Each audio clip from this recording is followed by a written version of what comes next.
നന്ദേട്ടാ ഇനി മതി, ഓഫ് ചെയ്യ്. ഇത്ര അസല് ബ്രേക്ക് ഡാൻസ് ഇറങ്ങുമ്പോ ഓഫ് ചെയ്യണം. ടൈം എത്രയെന്നറിയോ? ഓ ടൈം ടൈം ടൈം. നീ ഇങ്ങോട്ട് ഇരുന്നേ, ഇതൊക്കെ ഇപ്പൊ എൻജോയ് ചെയ്യാൻ പറ്റുള്ളൂ. എനിക്ക് കാണണ്ട, ബോറ്. അറിയാത്ത കാര്യങ്ങൾ ബോറാന്ന് പറഞ്ഞ് തള്ളരുത്. രേഖയായിരിക്കും. ഹലോ, ആരാ? ഇപ്പൊ വിളിക്കാം, പ്ലീസ് ഹോൾഡ് ഓൺ. ആരാ? ട്രീസയുടെ ഹസ്ബൻഡാ. ഒന്ന് ലുങ്കി എടുത്തു കൊടുത്തേ. ഇതിനെന്താ കുഴപ്പം? ട്രീസ ഇപ്പൊ വരും. വന്നോട്ടെ. ഒന്ന് പോ.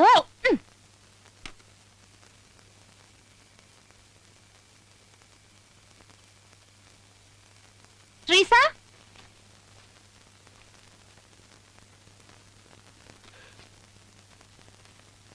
ഹലോ, അതെ ഞാനാണ്.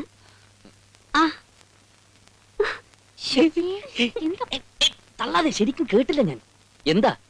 അവര് വല്ല റൊമാൻസും പറയുന്നിടത്ത് നമ്മൾ എന്തിനാ കട്ടുറുമ്പുകളായിട്ട്? ഓഹോ, അപ്പൊ തന്റെ റൊമാൻസ് മൂടൊന്നും കളഞ്ഞു പോയിട്ടില്ല അല്ലേ? നമുക്കും കുറച്ചാൾ അകന്നിരുന്നാലോ? എന്താ, മടുത്തോ? ഏയ് അതല്ല, ഈ അകന്നിരിക്കുമ്പോ കാണാനുള്ള ഒരു വെമ്പലുണ്ടല്ലോ, അതിന്റെ ത്രില്ലൊന്ന് ആസ്വദിക്കാനാ. ഞാൻ കുറച്ചാൾ അമേരിക്കയിൽ പോയി നിൽക്കാം അമ്മായിച്ചന്റെ കൂടെ. എന്താ? അങ്ങനെ എന്റെ മോൻ ഇപ്പൊ ത്രില്ലടിക്കണ്ട കേട്ടോ. എന്തായി കാണിക്കണേ? എന്റെ മോനോട് ഒരു വാക്ക് പറയിപ്പിക്കാതെ നീ ഫോൺ വെച്ച് കളഞ്ഞല്ലോടി. എന്താ, എന്തു പറ്റി? എന്നോട് മിണ്ടാതെ തുള്ളിച്ചാടി ഇവിടെ വന്നൂന്ന്. ഫോൺ വന്നതുകൊണ്ടാ. അത് എന്നോട് പറയണ്ടേ? അമ്മ ടി വി കണ്ടുകൊണ്ടിരിക്കുകയായിരുന്നു. ഞാൻ ടി വി കണ്ട് ചത്തിരിക്കേ? അല്ലെങ്കിൽ എനിക്കറിയാടി, ഞാൻ എന്റെ മോനോട് സംസാരിക്കുന്നത് നിനക്ക് തീരെ അവർക്ക് ഭാര്യയ്ക്കും ഭർത്താവിന് എന്തെങ്കിലുമൊക്കെ സ്വകാര്യം പറയാൻ കാണില്ലേ? എന്തുട്ട് കോപ്പിന് സ്വകാര്യം? ഞാനൊരു ആമൃതന്റെ കൂടെ പുറത്തോളാം. ഇമ്മാതെ ഇളക്കങ്ങളൊന്നും ഞാൻ കാണിച്ചിട്ടില്ല. എന്റെ മൂന്നാമത്തെ മോനെ പ്രസവിച്ചതിന് ശേഷമാണ് ഞാൻ എന്റെ ആമൃതന്റെ മോൻ ശരിക്കും കണ്ടത് തന്നെ. അമ്മച്ചി വാ, അവര് കിടന്ന് ഉറങ്ങട്ടെ. അവര് കിടന്നോളും, അതിന് നിന്റെ ശുപാർശ ഒന്നും വേണ്ട. കള്ള ചെല്ല്, അധികം സംസാരിച്ച കാറ്റു. ശ്വാസം പോവേ, ശ്വാസം സംസാരിച്ച പോക്ക. മനസ്സിലായി, ഒക്കെ ഒരു കയ്യാ. സോറി, ബുദ്ധിമുട്ടായല്ലേ? ഏയ് ഇറ്റ്സ് ഓൾ റൈറ്റ്. ട്രീസ് ഇത് എങ്ങനെ സഹിക്കുന്നു? സഹിച്ചല്ലേ പറ്റൂ. Good night. Good night. Hello, ഇനി ലുങ്കി കഴിക്കാലോ?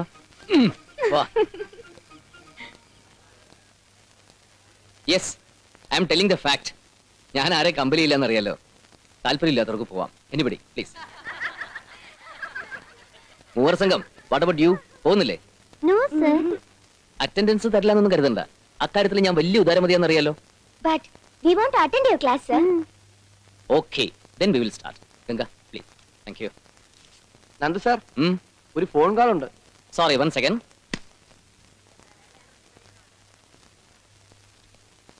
ഫോൺ. Oh hello, yes. അങ്കിളാ, ഇന്ദു ക്ലാസ്സിലാ? ഞാനും അതെ. ഓ, ഓർമ്മയുണ്ട്, വരാം. Okay, thank you. ആരാ? ഇന്ദുന്റെ അങ്കിളാ. ആര്, ഡോക്ടർ മേനോനോ? മൈ ജീസസ്, ഇതായിരുന്നെങ്കിൽ ഞാൻ അറ്റൻഡ് ചെയ്തേനെ. എനിക്കൊരു കാര്യം അറിയാനുണ്ടായിരുന്നു. ഈ വയറ് കുറയ്ക്കാനുള്ള വഴിയാണെങ്കിൽ അച്ഛൻ ശാപ്പാടൊന്ന് കുറച്ചാൽ മതി. അല്ലാന്നുണ്ടെങ്കിൽ കുറച്ചാലും മതിയല്ലോ. അയ്യേ, അതല്ലടോ. ഇങ്ങനെ കൈപൊക്കുമ്പോ ഇവിടെ ഒരു വേദന. അതിനൊരു പോം വഴി ഞാൻ പറഞ്ഞു തരാം. എന്താ? ഇങ്ങനെ കൈ പൊക്കാണ്ടിരുന്നാ പോരെ അച്ഛോ.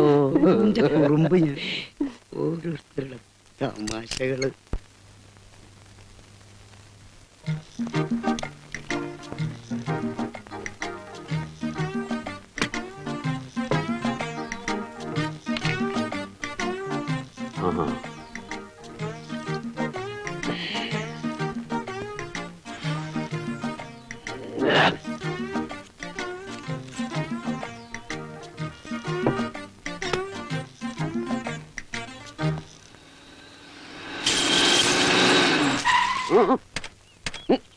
Good morning uncle.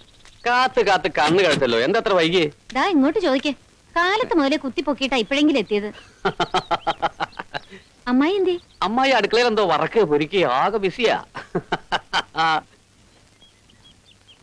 Bournvita party തുടങ്ങിയില്ലേ? സ്റ്റോക്ക് തീർന്നോ? അല്ല പേടിക്കണ്ട, ന്യൂ സ്റ്റോക്കിന് ആളെ വിട്ടുണ്ട്.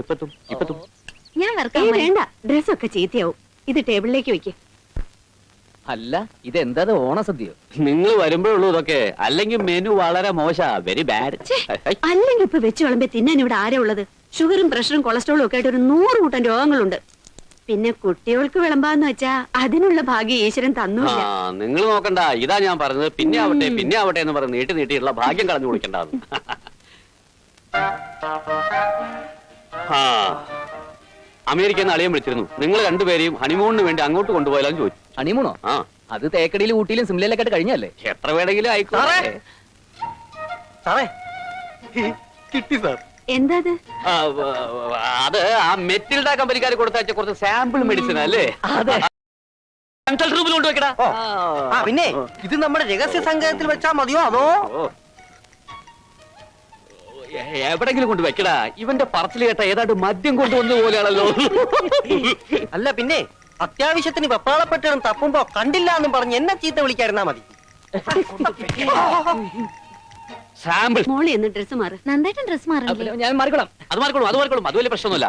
ആ സിസ്റ്ററെ, ഞങ്ങള് കൺസൾട്ടന്റ് റൂമിൽ ഉണ്ടാവും. അവിടെ ഗൗരവതരമായ ചില കാര്യങ്ങൾ ഡിസ്കസ് ചെയ്യാണ്ട് കഴിക്കാറുമ്പോൾ വിളിച്ചാൽ മതി. ആ പിന്നെ ഡിസ്കഷൻ ഇടയ്ക്ക് തൊട്ട് നിൽക്കാൻ അച്ചാറ് ഉപ്പേരി വല്ലതും വേണ്ടി വരുമോ? ചെല്ലി എന്തുപോലെ അറിയണ്ട.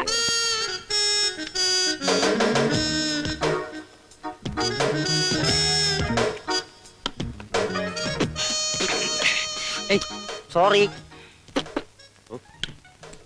സാറന്മാരെ, ഭാര്യമാരെ ഇങ്ങനെ പേടിക്കുന്നത് ഭീരുത്വമാണ്. സ്വാതന്ത്ര്യമായിട്ട് അല്പം മദ്യപാനം കുടിക്കാൻ പറ്റില്ല എന്ന് പറഞ്ഞാൽ നമ്മളൊക്കെ ആണുങ്ങളാന്ന് പറഞ്ഞ് നടക്കണത് എന്തിന്? അമ്മാവാ, ഇവൻ ചളാക്കുവോ? വേഷം കെട്ടെടുത്താണല്ലോ അടിച്ചതിന്റെ. അടിക്കണം സാർ, അടിക്കണം സാർ. മൂട് മൂട്. സാറിന്റെ ഉപ്പ് തിന്ന് വളർന്നാണ് ഈ തടി. അടിക്കണം സാർ. എടാ, ഉപ്പ് മാത്രം തിന്നാ പോരാ, ഇടയ്ക്ക് ഇത്തിരി ചോറും കൂടി തിന്നണം. എന്നാലേ അടി കൊള്ളാനുള്ള ആരോഗ്യം ഉണ്ടാവും.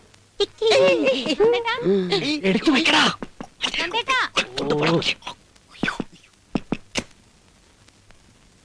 എന്താ മോളെ? ഊണ് വിളമ്പട്ടെ? വിളമ്പിക്കോ. നന്ദു ഇപ്പൊ വരും. ഞാൻ അവന് 2 ഔൺസ് മരുന്ന് കൊടുത്തിരിക്കുക.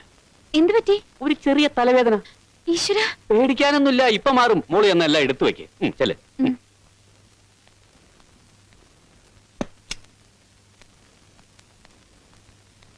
ഇന്ദുവിന് സംശയമൊന്നുമില്ല. ഒരു സംശയമില്ല. നീ വെറുതെ കോൺഷ്യസ് ആയി സംശയം ഉണ്ടാക്കാതിരുന്നാ മതി. നന്ദേട്ടന് തലവേദന അത്രേ. കഴിഞ്ഞ തവണ ഇവിടെ വന്നപ്പോഴും ഉണ്ടായി. എന്താ അമ്മ ഈ ഇടയ്ക്കിടയ്ക്ക് ഇങ്ങനെ? ഓ അതൊന്നും സാരമില്ല. മോളാ കാച്ചി വെച്ച് പപ്പടം ഇങ്ങെടുത്തേ.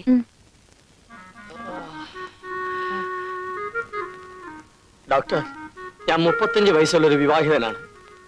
ഇപ്പോ ഒരു കുഞ്ഞിന്റെ അച്ഛന്. 1.5 വർഷം മുമ്പ് ഒരു ആക്സിഡന്റ് ഉണ്ടായി ഞാൻ ഹോസ്പിറ്റലിൽ അഡ്മിറ്റ് ചെയ്യപ്പെട്ടു. കുറെ ബ്ലഡ് വേണ്ടി വന്നു. എന്റെ ഒരു സുഹൃത്താണ് എനിക്ക് ആവശ്യമായ ബ്ലഡ് തന്നത്. ഇപ്പോൾ എന്റെ ഭാര്യ പ്രസവിച്ചു.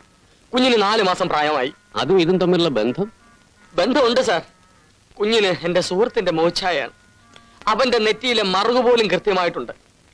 എന്റെ ശരീരത്തിൽ സുഹൃത്തിന്റെ ബ്ലഡ് ഉള്ളതുകൊണ്ടാണ് ഇങ്ങനെ സംഭവിച്ചതെന്നാണ് എന്റെ ഭാര്യ പറയുന്നത്. ഇതിൽ എന്തെങ്കിലും സത്യമുണ്ടോ ഡോക്ടർ?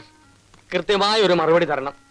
ഡോക്ടറുടെ മറുപടിയിലാണ് എന്റെ കുടുംബ ബന്ധം തൂങ്ങിക്കിടക്കുന്നത്. അതുകൂട്ടി, ആ കുടുംബ ബന്ധം തകർക്കണ്ട. അങ്ങനെ സംഭവിക്കും എന്ന് താൻ മറുപടി എഴുതിക്കോ. വേണമെങ്കിൽ ഓ ഗ്രൂപ്പും എ ഗ്രൂപ്പും ഐ ഗ്രൂപ്പും ഒക്കെ മറിച്ചും തിരിച്ചു എഴുതിക്കോ.